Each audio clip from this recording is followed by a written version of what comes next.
Okay, so let's get right into it. You've been there, right? Standing in a store aisle looking at two products that are, almost identical. One's the big brand name, and the other, well, it's not. And you kind of wonder to yourself, how is that even legal?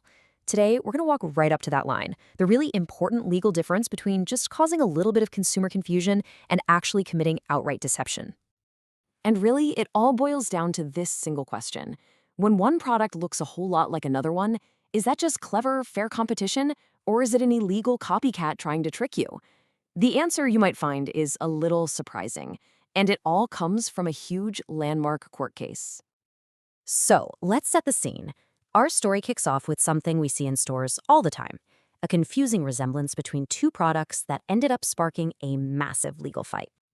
And we're not just talking a minor similarity here. One company started making furniture that looked so much like a competitor's that it really got people talking. And all that talk, it eventually turned into a major, major legal battle.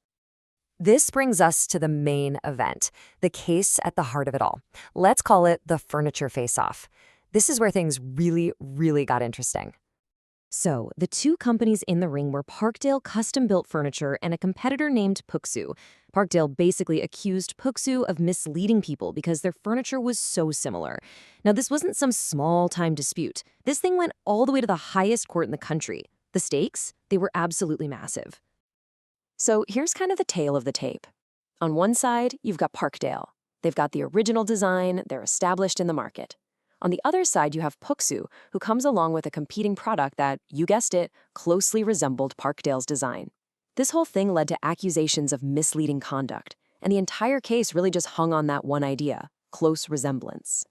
Now, you'd think with two products that look nearly identical, this would be a slam dunk for Parkdale, wouldn't you? Well, that is not what happened. The court came back with a verdict that was, well, pretty surprising. That's right. The High Court looked at both sets of furniture and decided that Puxu, the company making the look-alike product, had not done anything illegal. They hadn't engaged in misleading or deceptive conduct. They were in the clear. And this right here is the question that gets to the absolute core of this whole explainer. If people were getting confused by the products, how on earth is that not illegal deception? The court's answer is what created a foundational principle of consumer law. You see, the court's logic drew a very clear line in the sand, what we can call the deception line. It's a clear boundary separating two very different ideas. So here's the key. It all comes down to the definition of misleading conduct. The court was super precise about this. It's not just about causing a bit of confusion.